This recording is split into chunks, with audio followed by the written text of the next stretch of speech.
আসসালামু আলাইকুম রহমতুল্লাহি ওয়া বারাকাতুহু আউযু বিল্লাহি মিনাশ শাইতানির রাজিম বিসমিল্লাহির রহমানির রহিম জাযাল্লাহু আন্না মুহাম্মাদাম মা হুয়া আহলু আল্লাহুম্মা আল্লিমনা মা রাশিদ উমুরিনা ওয়া ইজনা মিন শুরুরি আনফুসিনা ওয়া মিন সাইয়্যাতিনা আমালিনা আস্তাগফিরুল্লাহাল্লাযী লা ইলাহা ইল্লা হুয়াল হাইয়ুল কাইয়্যুম ওয়া আতুবু ইলাইহি ওয়া লা হাওলা ওয়া লা কুওয়াতা ইল্লা বিল্লাহিল আলিয়্যিল আযীম জাযাল্লাহু আন্না মুহাম্মাদাম মা হুয়া আহলু জাযাল্লাহু আন্না মুহাম্মাদাম মা হুয়া আহলু আস্তাগফিরুল্লাহাল্লাযী লা ইলাহা ইল্লা হুয়াল হাইয়ুল কাইয়্যুম ওয়া আতুবু ইলাইহি ওয়া লা হাওলা ওয়া লা কুওয়াতা ইল্লা বিল্লাহিল আলিয়্যিল আযীম। আমি মোহাম্মদ রুকনুদ্দিন নান্দিনা সদর থানা জামালপুর অধিবাসী, বাংলাদেশ আমার দেশ। আজকে 14 তারিখ আগস্ট মাস 2025 সাল। আল্লাহ সুবহানাহু ওয়া তাআলা আল্লাহর দরবারে লক্ষ লক্ষ শুকরিয়া আদায় করি যে আমি এখানে আল্লাহ তাআলা বলে বসার মতন, কথা বলার মতন তৌফিক দান করছেন। যেহেতু আমি একটা কৃত্রিম পা পরে বসে আছি, আল্লাহ সুবহানাহু ওয়া তাআলা সর্বময় শক্তির অধিকারী।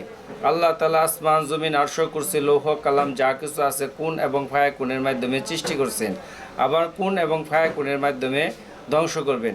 আল্লাহ সুবহানাহু ওয়া তাআলা যাকে চান তাকে অতিমাত্রায় কষ্ট প্রদান করেন, আবার যাকে চান তাকে অতিমাত্রায় কষ্ট দিয়ে তাকে সম্মানী ভূষিত করেন, আবার কাউকে অতিমাত্রায় কষ্ট দিয়ে তাকে তার যে গুনাহ ছিল তার গুনাহগুলোকে কমায় দেন, আবার কাউকে আল্লাহ সুবহানাহু ওয়া তাআলা অতিমাত্রায় ইজ্জত সম্মান দিয়ে তার শুকরিয়া আদায় করে কিনা এটাকে আল্লাহ সুবহানাহু ওয়া তাআলা জাস্টিফাই করেন।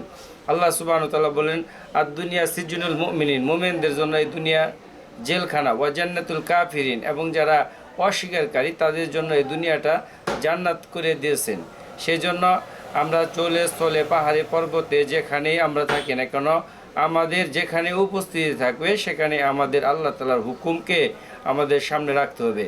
কারণ আমাদের সামনে এক জীবন আসতেছে, সেই জীবনটা হইতেছে আবাদুল আবার জিন্দেগি, যে জিন্দেগি শুরু হবে আর কখনো শেষ হবে না। সেই জিন্দেগির জন্য আমাকে প্রিপারেশন নিতে হবে, প্রস্তুতি নিতে হবে। আমাকে আল্লাহর সম্মুখে দাঁড়ানোর জন্য আমাকে পুরাপুরি একদম অ্যাটেনশন হয়ে দাঁড়ানোর জন্য আমাকে পুরাপুরি প্রস্তুতি থাকতে হবে যে আল্লাহ সুবহানাহু ওয়া তাআলা আমাকে যে দায়িত্ব দিছে আমি এটাই দায়িত্বটুকু কতটুকু পালন করছি এবং আল্লাহ তাআলার হুকুমকে আমি কতটুকু আদায় করছি এবং বান্দার উপর যে আমার হক ছিল এই হকগুলোকে আমি কতটুকু আদায় করছি। এর জন্য আল্লাহ তাআলা আমাকে এই সমস্ত ব্যাপারে আমাকে জিজ্ঞাসিত করবেন। কারণ আল্লাহ সুবহানাহু ওয়া তাআলা আমাকে যত নবীর উম্মত ছিল সমস্ত নবীর উম্মত থেকে আল্লাহ সুবহানাহু ওয়া তাআলা আমাকে জাস্টিফাই করছেন। আল্লাহ তাআলা বলছেন, ওয়াজতাবাকুম, তোমাকে যাচাই করা হইল। আল্লাহ তাআলা আমাকে ইচ্ছে করলে ইসমাইল আলাইহিস সালামের উম্মত করে পাঠাতে পারতো, দাউদ আলাইহিস সালামের উম্মত করে পাঠাতে পারতো, সুলাইমান আলাইহিস সালামের উম্মত করে পাঠাতে পারতো, তারপরে ইয়ারমিয়া আলাইহিস সালামের উম্মত করে পাঠাইতে পারতো। কিন্তু আল্লাহ তাআলা আমাকে কেন নবী মুহাম্মদ সাল্লাল্লাহু আলাইহি সাল্লামের উম্মত করে পাঠাইছে, এটার একটা উদ্দেশ্য আছে। আল্লাহ সুবহানাহু ওয়া তাআলা বলছেন যে তোমরা হলা খলিফা, মানে প্রতিনিধি। আল্লাহ তাআলা আমরা প্রতিনিধি। আল্লাহ তাআলা যে আমাদের উপর যে সমস্ত দায়িত্ব আল্লাহ সুবহানাহু ওয়া তাআলা নবীর মাধ্যমে অর্পণ করে গেছেন, এই দায়িত্ব আমাদেরকে মানুষের সামনে পেশ করতে হবে। কারণ আল্লাহ রসুল সাল্লাল্লাহু আলাইহি ওয়াসাল্লাম বলছেন, আনা খাতামুন নবী লা বা'দা নবী, আমি হলাম শেষ নবী আর আমার পরে কোনো নবী আসবে না। যেহেতু নবী মুহাম্মদ সাল্লাল্লাহু আলাইহি ওয়াসাল্লামের পরে কোনো নবী আসবে না, সেই হিসেবে আমার দায়িত্ব আমি যেখানে যে অবস্থায় থাকি না কেন, যে কোনো চেয়ারে কুরসি এবং কি রাজপ্রাসাদ থেকে নিয়ে রাষ্ট্রীয় মর্যাদা থেকে নিয়ে একদম ফুটপাতে লেভেলে যদি আমি রাস্তার পাশেও যদি আমি ঘুমাই, তারপরেও আমার ওই দায়িত্ব থেকে আমি কখনো এড়াইতে পারবো না। সুতরাং আমাকে বুঝতে হবে আমার নিজের উপর আল্লাহ তাআলা বলছেন, কোয়ান ফুসিকুম, তুমি আগে নিজে বাঁচো, ওয়াহলিকুম, তারপরে তোমার পরিবার পরিজনকে তুমি জাহান্নামের আগুন থেকে বাঁচাও। তারপরে কি বলছে, তুমি তোমার প্রতিবেশী, তারপরে গ্রাম মহল্লা, তারপরে দেশ বিদেশ এবং কি ফিজি আইল্যান্ডে যে বাস করে, যে নিউজিল্যান্ডে বাস করে, যে নাইরুতে যে বাস করে, সেও আমাদের নবী মুহাম্মদ সাল্লাল্লাহু আলাইহি ওয়াসাল্লামের উম্মত। সে যে কোনো ধর্মেরই হোক না কেন, তার কাছে সত্য দিন প্রচার করা, প্রসার করা, এই মিডিয়ার মাধ্যমে হোক, তথ্য প্রযুক্তির মাধ্যমে হোক, যেভাবে হোক না কেন আমাকে প্রচার এবং প্রসার করতে হবে, এটা আমাদের দায়িত্ব। সেই জন্য আমি এই দায়িত্বকে কখনো এড়াইতে পারবো না। কারণ আল্লাহ সুবহানাহু ওয়া তাআলা এই দুনিয়াতে আমাকে বিশেষ এক দায়িত্ব দিয়ে আল্লাহ সুবহানাহু ওয়া তাআলা আমাকে দুনিয়াতে পাঠাইছেন। আল্লাহ তাআলা আমাকে চলার মতন শক্তি দান করছেন। এটা কত বড় নিয়ামত, যার একটা পা নাই সে বুঝে তার কতটুকু চলাফেরা করা কত কষ্ট। আমি কৃত্রিম পা পরে চলাফেরা করি, তারপরেও এখানে অনেক একটা যে আল্লাহ সুবহানাহু ওয়া তাআলা যে একটা স্বাভাবিক একটা মানুষের যে হাঁটা চলার মতন যেখানে জয়েন্ট দিছে, রগগুলো দিছে, এবং পায়ের যে কবজিগুলো আছে, পায়ের ফিঙ্গারের যে সমস্ত জয়েন্টের যে সমস্ত যে একটা স্লিপের সময় তাই পায়ের পাতা এরকমভাবে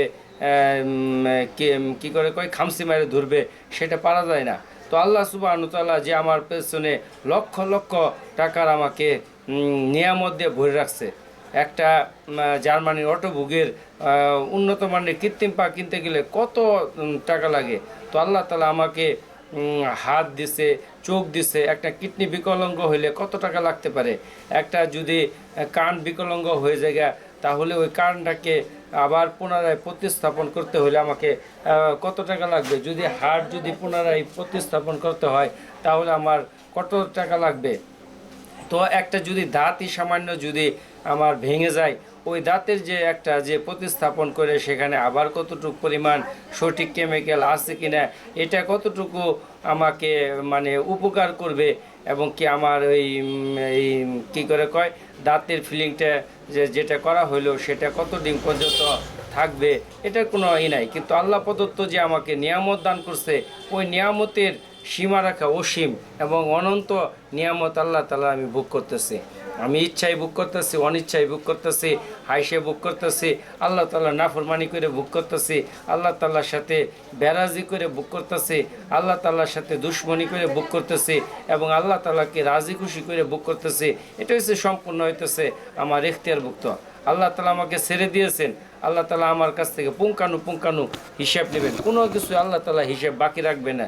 আল্লাহ তাআলা যারা হিসাব নেবেন। কেউ যদি ভাবে যে আল্লাহ তাআলা আমার কাছ থেকে হিসাব নেবে না, তাহলে সে অনেক ভুলের ভিতরে আছেন। আল্লাহ তাআলা বলছেন যে আমি এমনভাবে হিসাব নেব, সারিউন হিসাব, আমি দ্রুত হিসাব গ্রহণ করব। হাসরের মাঠে আদি পিতা আদম আলাইহিস সালাম থেকে নিয়ে কিয়ামতের লাস্টে যে ব্যক্তিরা আসবে, সেখানেও যে মানুষ যে একত্রিত হবে, সমস্ত মানুষ যখন বিচারের জন্য অস্থির হয়ে যাবে, কেউ মুসা আলাইহিস সালামের প্রতি দৌড়াইতে থাকবে, কেউ আদম আলাইহিস সালামের নিকট দৌড়াবে, কেউ ইব্রাহিম আলাইহিস সালামের নিকট দৌড়াবে, এরকম প্রত্যেকেই দৌড়াতে থাকবে যাতে করে বিচার কার্য শুরু হয়ে যায়। এবং মানুষ এতই অস্থির হয়ে যাবে, মানুষ বলতে থাকবে আমাদেরকে দরকার পড়লে জাহান্নামে দিয়ে যাক। কিন্তু হাসরের মাঠে এই যে অপেক্ষার যন্ত্রণা, এটা আর ভালো লাগতেছে না। আলিনতে যার আসাদু মিনাল কতল, কারোর জন্য অপেক্ষা করা কতলের চেয়ে ভয়াবহ। সেই জন্য প্রত্যেক নবী বলতে থাকবে ইয়া নফসি ইয়া নফসি ইয়া নফসি। তখন এক এক নবী বলবো তোমরা অমুক নবীর কাছে যাও, উম্মত তখন ওই নবীর কাছে দৌড় পারবে। এইভাবে উম্মত দৌড়াইতে থাকবে। আমাদের নবী মুহাম্মদ সাল্লাল্লাহু আলাইহি ওয়াসাল্লামের নিকট যখন যাবে, তখন যাই বলবো আপনি আমাদের জন্য সুপারিশ করেন যাতে করে বিচার কার্য শুরু হয়ে যায়। তখন আল্লাহ রসুল সাল্লাল্লাহু আলাইহি ওয়াসাল্লাম সিজদায় পড়ে যাবেন এবং বলতে থাকবেন ইয়া উম্মতি ইয়া উম্মতি। তখন আল্লাহ তাআলা বলবেন হে আমার হাবিব, হে আমার দুস্ত, হে আমার মাহবুব, আপনি মাথা উঠান। তখন আল্লাহ তাআলা আমাদের নবী মুহাম্মদ সাল্লাল্লাহু আলাইহি ওয়াসাল্লামের দোয়াকে কবুল করবেন, আর তার পরিপ্রেক্ষিতে আল্লাহ তাআলা হাসরে বিচার শুরু করবেন। আল্লাহ তাআলা প্রথমে এক কথা বলে দেবেন, সূরা ইয়াসিনের ভিতরে বলছে ওয়ামতাজুল ইয়াউমা আইয়ুহাল মুজরিমুন, হে পাপিষ্ঠরা তোমরা আজ আলাদা হয়ে যাও। তখন পাপিষ্ঠ যারা থাকবে, নাফরমান যারা থাকবে, যারা আল্লাহ তাআলাকে অস্বীকার করছে, তারা আলাদা হয়ে যাবে। তখন মুসলমানদের বিচার শুরু হয়ে যাবে। আর আল্লাহ তাআলা মুসলমানদের বিচার দ্রুত সারিউন হিসাব, দ্রুত হিসাব গ্রহণ করবে। একটা মানুষ 60 বছর বাসুক, 70 বছর বাসুক, 100 বছর বাসুক, 1000 বছর বাসুক, যা 1500 বছর বাঁচুক না কেন, যতটুকু সে বাঁচছে, সে যে দিন থেকে যৌবনে প্রাদর্পণ হয়েছে, যেদিন থেকে তার উপর হিসাব লাগানোর এলজাম আসছে যে আজকে থেকে তোমার হিসাব কেরামান কাতিবিন, তার হিসাব লাগা শুরু হয়েছে, যেদিন থেকে যখন তার মৌতের সময় আসে যাবে, যখন থেকে তার আমলনামা বন্ধ হয়ে যাবে, এই পর্যন্ত তার হিসাব তার সামনে পেশ করা হবে। তারপর আল্লাহ তাআলা বলবেন বান্দা কখনো অস্বীকার করতে পারে। দুনিয়ার জমিতে মানুষ একটা কাজ করে হায়রে অস্বীকার করে, সেজন্য আল্লাহ তাআলা মানুষের চরিত্র এবং বৈশিষ্ট্য জোরে জানেন। সেজন্য আল্লাহ তাআলা বলবেন যে এটা তোমার আমলনামা। তখন বান্দা না করতে থাকবে যে না এটা আমার আমলনামা না, তখন মুখের ভিতরে মোহরে কেটে দিবে। আল্লাহ সূরা ইয়াসিনে বলছে আল ইয়াউমা নাখতিমু আলা আফওয়াহিম, আমি সেদিন তার মুখের ভিতরে মোহর এটাকে দেবো। ওয়া তুকাল্লিমুনা, তুকাল্লিম মানে কথা বলবে, অতুকাল্লিমুনা আইদিহিম, তাদের হাত, হাত মানে ইয়াদুন মানে হাত, তার হাত সেদিন কথা বলবে। ওয়াতাশহাদু আরজুলুহুম, এবং তার যে পা আছে, তাসাদু, আসাদু মানে সাক্ষ্য দেওয়া, আর সাক্ষ্য দিবে মানে তার পা, অতাসাদু আরজুল হুম, তার কৃতকর্মের তার পা তার সাক্ষী দিবে, সে কোথায় গেছে, কি করছে না করছে, এ টু জেড সব কিছু আল্লাহ সুবহানাহু ওয়া তাআলার নিকট সে সাক্ষ্য দিতে থাকবে। সেই জন্য আমাদের লাইফ, আমাদের জিন্দেগি হইতেছে আখেরাতে আমাদের জিন্দেগি। সেজন্য আমরা আখেরাতকে ফলো করব এবং আল্লাহ তাআলাকে আমাদের অভিভাবক বানাবো এবং আল্লাহ রসুলকে আমাদের কি করব, এই দিক নির্দেশনা বানাবে, তিনি আমাদের পথ প্রদর্শক। আল্লাহ তাআলা বলছেন যে ইত্তাবিউ মাল্লা ইয়াসালুকুম আজর ওহুম মুহতাদুন, আপনি তোমরা অনুসরণ করো তাদেরকে যারা তোমাদের নিকট কোনো বিনিময় কামনা করে না, যারা সত্যর কথা বলে সত্য দিনের উপর মানুষকে প্রতিষ্ঠিত করার জন্য চেষ্টা করে, কিন্তু তোমাদের নিকট তারা কোনো বিনিময় গ্রহণ করে না। আমাদের নবী মুহাম্মদ সাল্লাল্লাহু আলাইহি ওয়াসাল্লাম আল্লাহ তাআলার তৌহিদ এলাহির বড়াই বয়ান করছে, কিন্তু কখনো তিনি কি করে নাই, বিনিময় গ্রহণ করে নাই। অনেক নবী আছে যারা আল্লাহর বড়াই বয়ান করছে, বয়ান করার পরে মানুষের কাছে বলছে লা ইলাহা ইল্লাল্লাহ, তোমরা এক আল্লাহ তাআলাকে তোমরা কি করো, সাক্ষ্য দাও। এবার তারা নিজেরাই কর্ম করছে, কেউ বকরি চড়াইছে, কেউ দুম্বা পড়াইছে, কেউ চাষাবাদ করছে, বিভিন্ন নবী এরকম তারা কাজকর্ম করছে। সেই জন্য আমাদের কাজ হইতেছে সত্য দিনের প্রচার এবং প্রসার করা। আমি যেখানে থাকি না কেন, আমি যদি ফিজি আইল্যান্ডেও থাকি অথবা আফ্রিকার ওই আমাজন জঙ্গলের ভিতরেও থাকি, আমার সেখান থেকেও আমাকে আল্লাহ তাআলা বড়াই মানুষের সামনে পেশ করে। আজকে যেহেতু মিডিয়ার যুগ, প্রযুক্তির যুগ, এখন আমরা মিডিয়ার মাধ্যমে আজকে সারা ওয়ার্ল্ডের ভিতরে আজকে সবার কাছে, প্রায় মানুষের কাছে আজকে অ্যান্ড্রয়েড মোবাইল ব্যবহার করতেছে, তারা আজকে সব কিছু আজকে তারা দেখতে পাচ্ছে। সেই জন্য আমরা আজকে মিডিয়ার মাধ্যমে, যেমন আমার একটা পা নাই, আমি চাইলে একজনের কাছে আজকে আমি কথা বলতে যাইতে পারবো না, আমার অনেক সময় অনেক ধরনের প্রবলেম সলভ করতে হয়, যেটার জন্য আমি নিজে যাইতে পারি না। তো আল্লাহ সুবহানাহু ওয়া তাআলা, তো আমি যদি ওই নিজের ব্যাপারে আমি যাইতে পারি না, তাহলে এই জায়গাটা আমার জন্য অনেক হার্ড। সেই জন্য আল্লাহ তাআলা আমাকে এই প্রযুক্তির মাধ্যমে আল্লাহ তাআলা জাতির সামনে আমাকে কথা বলার জন্য তৌফিক দিতেছেন। এটা আল্লাহ তাআলা লক্ষ লক্ষ শুকরিয়া। এর জন্য আমি মহান সৃষ্টিকর্তাকে আমি ধন্যবাদ জানাই যে আল্লাহ, তুমি আমাকে কথা বলার মতন তৌফিক দান করছো। তুমি যদি আমাকে কথা বলার মতন তৌফিক না দিতা, তাহলে আমি কি করতাম? যদি আমার জবানটা বোবা হয়ে যেত, তাহলে আমার অবস্থাটা কী হতো? আল্লাহ তাআলা চাইলে আল্লাহ তাআলা আমার কথাকে বন্ধ করে দিতে পারেন। আল্লাহ চাইছে, আল্লাহ তাআলার ইশারা ছিল দেখে আমার বাম পাটা এরকম কাটা হয়েছে। এখন আমি যতই অভিযোগ করি না কেন, অমুক তমুক অমুক তমুক যতই অভিযোগ করি না, অভিযোগের তীর যতই ছুরি না কেন, কিন্তু এটা আসমানের ফায়সালা ছিল। কিন্তু আল্লাহ তাআলা এক উসিলায় না, এক উসিলার মাধ্যমে আল্লাহ সুবহানাহু ওয়া তাআলা এই কাজ করছে। আল্লাহ সুবহানাহু ওয়া তাআলা আমাকে এই যে কোনোভাবে, একভাবে না একভাবে এই কাজকে আল্লাহ তাআলা করাবেন। সেই জন্য আল্লাহ সুবহানাহু ওয়া তাআলার অশেষ মেহেরবানি এবং যে আল্লাহ সুবহানাহু ওয়া তাআলা লক্ষ লক্ষ শুকরিয়া আদায় করি যে আল্লাহ তাআলা আমাকে কথা বলার মতন তৌফিক দান করছেন। অনেক লোক আছে, সে পুরাপুরি তার দুইটা হাত আছে, পা আছে, তার আমাদের নান্দিনাতে আছে, আমি নিজে চোখে দেখছি, কিন্তু সে কথা বলতে পারে না। সে একদম ইয়াং তরুণ, সে যৌবনে পদার্পণ হয়েছে, এমনকি বিবাহ শাদী পর্যন্ত করছে।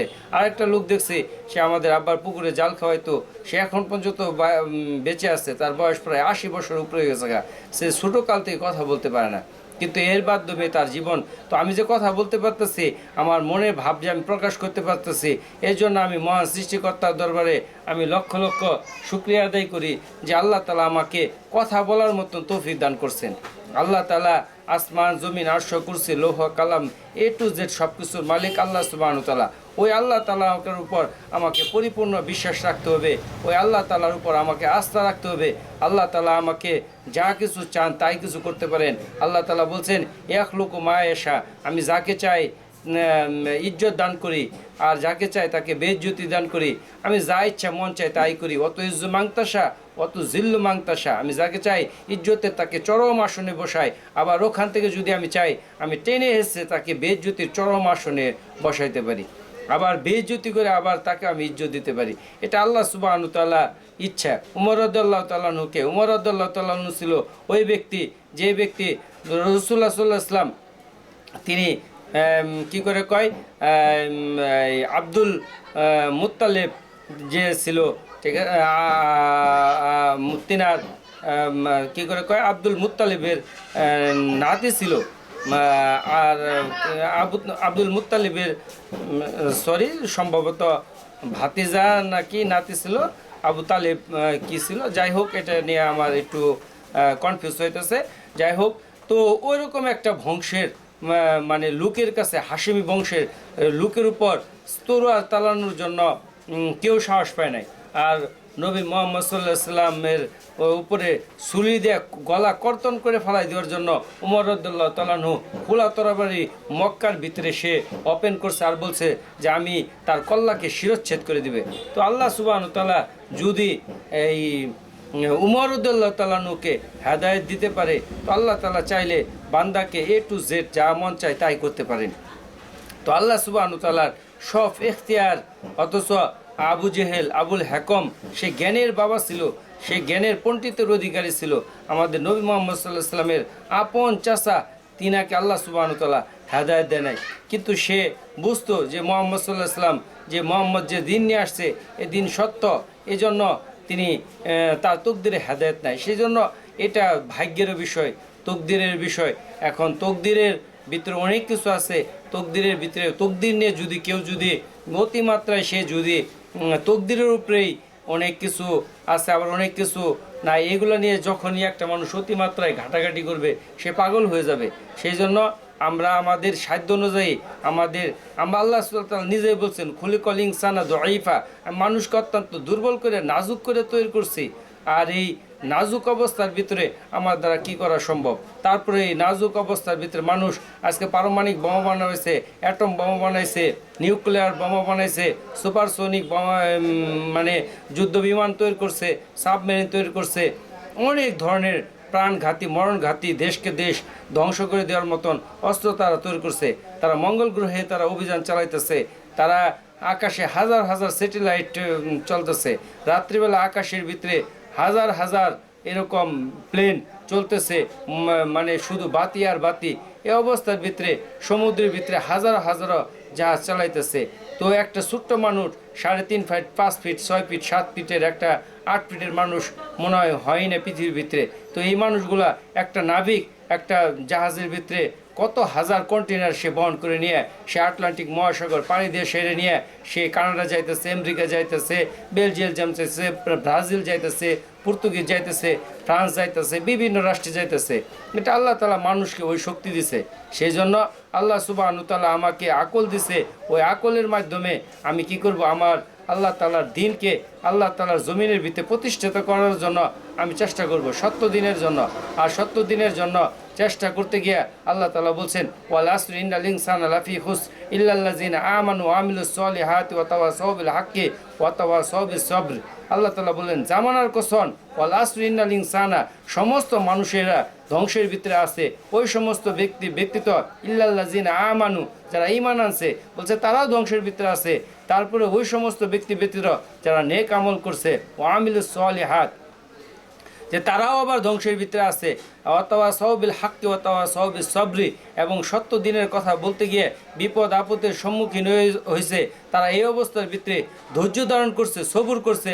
আল্লাহ তাআলা বলেন তারাই হয়েছে সফল কাম। আল্লাহ তাআলা সূরা আসরের ভিতরে যারা জামানার কসম খায় বলতেছেন ওয়াল আসরি ইন্নাল ইনসানা লাফি খুসর ইল্লাল্লাযিনা আমানু ওয়া আমিলুস সলিহাতি ওয়াতাওয়াসাউ বিল হাক্কি ওয়াতাওয়াসাউ বিস সবর, যে যারা এই সমস্ত করতে গিয়ে কষ্ট ক্লাস যারা আসছে তাদেরকে আল্লাহ তাআলা সফল কাম বলছেন। আর আল্লাহ তাআলা যাদেরকে সফল কাম বলে তাদের আর কোনো বিফলতার কোনো চিন্তা নাই। আজকে আমরা দুনিয়ার 60, 70, 80 বছর জিন্দেগির জন্য আমরা হতাশ হয়ে গেছি, পেরেশান হয়ে গেতেছি, সুখ বিলাসীর জন্য আমরা পেরেশান হয়ে গেতেছি। যার অট্টালিকা নাই এর জন্য সে অস্থির, আমার কবে অট্টালিকা হবে। যার বাড়ি নাই তার কি অবস্থা। আর যার একটা সাফরা ঘর আছে সে অস্থির বিল্ডিং করার জন্য। যে রেল লাইনের ফুটপাতে বাস করতেছে তার কি অবস্থা। যার 2টা পা আছে সে পার জন্য সে দামি দামি শু কিনবের জন্য সে অস্থির, কিন্তু যার 2টা পা নাই তার কি অবস্থা। যার 2টা চোখের ভিতরে সে দামি সানগ্লাস ব্যবহার করবে, এর জন্য সে বিভিন্ন ব্র্যান্ডের সানগ্লাসের জন্য সে তার বাবা মার সঙ্গে বায়না ধরতেছে, তার বাবা মার সাথে সে বিভিন্ন ধরনের খারাপ আচরণ করতেছে। কিন্তু যার 2টা চোখ নাই তার কি অবস্থা। একটা মোবাইলের জন্য অনেকে বাবা মার সঙ্গে খারাপ আচরণ করতেছে। যার যে মোবাইলটা দেখবে যে তার যার চোখ 2 অন্ধ হয়েছে তার কি অবস্থা। তার দিকে আমরা একটু তাকাই। একটা লোক আইসিইউর ভিতরে তার সন্তানের জন্য কান্না করতেছে যে কোন সময় তার লাশটাকে ফেরত দিবে, আর ঠিক একই টাইমে একটা মেয়ে বা একটা ওয়াইফ তার স্বামীর সাথে ঝগড়া করতেছে তাকে কখন তাকে বেনারসি এবং কি ইন্ডিয়ান শাড়ি বা অন্য দেশের উন্নত মানের জামা অথবা সিঙ্গাপুর থেকে কবে মার্কেট করে নিয়ে আসবে, এর জন্য সে একই সময় সে কান্না করতেছে। এর জন্য সে বিভিন্ন রকম তার সাথে মানে মানসিকভাবে তাকে হেনস্থ করার চেষ্টা করতেছে। আর তাহলে ওই মেয়েটার অবস্থা আর এই মেয়েটার অবস্থার ভিতরে কি ডিভাইডেড? কারণ দিন না থাকার কারণে এই অবস্থা। আর যদি দিন থাকতো তাহলে সে বলতো আলহামদুলিল্লাহ, আল্লাহ তাআলা আমার বাবাকে বাঁচায় রাখুক এবং কি আমাকে যে অবস্থার ভিতরে রাখছে এই অবস্থার ভিতরে আমি খুশি আছি, এই অবস্থার ভিতরে আলহামদুলিল্লাহ আল্লাহ তুমি আমাকে আমার বাবাকে বাঁচায় রাখো, আল্লাহ তুমি আমাকে যে একটু মোটা কাপড় দিছো এটাই আমি যে পরতে পারতেছি, এটাই আল্লাহ তোমার দরবারে আমি লক্ষ লক্ষ শুকরিয়া আদায় করি। তো যাই হোক ভাই, স্লিপ অফ টাং, কাইন্ডলি আমার কথার ভিতরে আমি আজকে কথাগুলো খুব দ্রুত বললাম, খুবই দ্রুত বললাম, কারণ রাস্তার সাথে এখানে আমি কথা বলতেছি, ভিডিও করতেছি, অনেক শব্দ হয় যেটা মানে হয়তো মানে শব্দটা ভালো লাগবে না অনেকের কাছে। তাই আমি অল্প আজকে ভিডিওর সময়টা আমি সংক্ষিপ্ত করে বলেছি, 20 মিনিটের মতন হয়ে গেছে। তো দেশ বিদেশ থেকে যারা আমার ভিডিও দেখতেছেন কাইন্ডলি তাদের প্রতি আমার বিনীতভাবে অনুরোধ থাকবে আপনারা ভিডিওটাকে শেয়ার করে দেন এবং কি আমার এই যে ইউটিউব চ্যানেল আছে এই চ্যানেলটাকে আপনারা সাবস্ক্রাইব করেন এবং আমাকে আরও উদ্বুদ্ধ করেন আমি কথা বলার মতন, যাতে করে আমি বেশি থেকে বেশি কথা বলতে পারি এবং সারা উম্মতে মুহাম্মাদের জন্য আমার এই কথাটা একটু হলেও যাতে করে অবদান রাখে। কারো কাছে না কারো না একজনের মনের ভিতরে হয়তো এই কথাটা ভালো লাগতে পারে। তো আল্লাহ তাআলা কাকে দিয়ে কোন কথার মাধ্যমে কার জীবনের ভিতরে একটা পরিবর্তন আসবে, আর এটাই হইতেছে সবচেয়ে বড় সফলতা। তো আল্লাহ তাআলা বিভিন্ন মানুষকে বিভিন্নভাবে আল্লাহ তাআলা জাস্টিফাই করতেছেন এবং আল্লাহ তাআলা করবেন। আল্লাহ তাআলা নিজেই বলছেন ওয়ালানাবলুওয়ান্নাকুম বিশাইইন মিনাল খাউফি ওয়াল জুই ওয়া নাকসিন মিনাল আমওয়াল ওয়া আনফুসি ওয়াস সামারাতি ওয়া বাশশিরিস সাবিরিন আল্লাযীনা ইযা আসাবাতুহুম মুসিবাতুন ক্বালু ইন্না লিল্লাহি ওয়া ইন্না ইলাইহি রাজিউন উলাইকা হুমুল মুহতাদুন। আল্লাহ তাআলা এখানে 4টা জিনিসের কথা বলা হয়েছে যে এদেরকে পরীক্ষা করবে, আর যারা বলবে ইন্না লিল্লাহি ওয়া ইন্না ইলাইহি রাজিউন, নিশ্চয়ই আল্লাহর জন্য এবং আমরা আল্লাহর দিকে প্রত্যাবর্তন করব, আল্লাহ তাআলা বলে উলাইকা হুমুল মুহতাদুন। তো আল্লাহ তাআলা তাদেরকে হেদায়েতপ্রাপ্তদের অন্তর্ভুক্ত বলছে। যাই হোক, আল্লাহ সুবহানাহু ওয়া তাআলা আমার এই কথাগুলোকে বোঝার তৌফিক দান করে সমস্ত মুসলমান ভাইরা আমরা বাংলাদেশে যারা বাস করি বাংলাদেশের সমস্ত প্রকারের যে সাংবিধানিক আইন আছে আইন কানুন আমরা মেনে চলার চেষ্টা করব, একে অপরের প্রতি আন্তরিক ভ্রাতৃত্ববোধ বজায় রাখবো, কারো কোনো ক্ষতি করার চেষ্টা করব না, মানুষের উপকার করার চেষ্টা করব এবং কি একে অপরের জন্য দোয়া করব, একে অপরের জন্য